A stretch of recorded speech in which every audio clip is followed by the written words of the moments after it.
Көңіл күйді жылдам көтерудің 7 тәсілі. Сәлем достар, сіздермен бірге пайдалы психология арнасы. Арнаға өтіп, тіркелмеген болсаңыз, тіркеліп кетіңіз. Сонымен, ең біріншісі қармен балаша ойнау.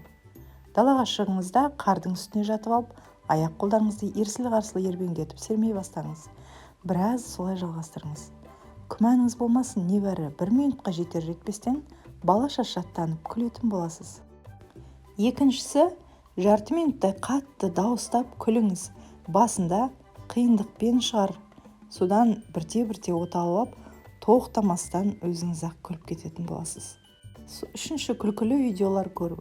Сүйікті әзілкештеріңіздің, вайнерлеріңіздің жеке парақшасын, каналын тауып алып, ерекше күлкілі деп тапқан видеоларын қараңыз.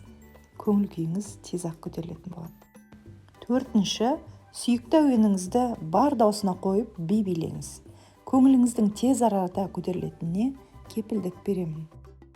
Бесіншісі, таза ауада серуендеу. Алайда телефонсыз. Алтыншы, қуанышты сәттерді еске түсіру.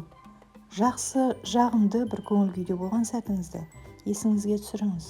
Біреуге немесе бір нәрсеге риза болғаныңызды, алғыс айтқан сәтіңізді еске алып, сол кездегі қалпыңызда ойша болыңыз. Қиындықтардың шешімі оңай табыла кететін болады, маған сеніңіз. Жетінші, медитация жасау.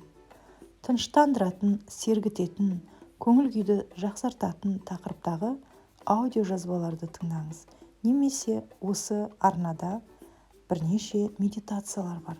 Соларға өтіп медитация жасаңыз.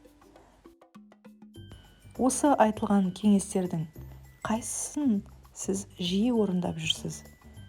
Пікірде өз ойыңызбен бөлісе кетіңіз.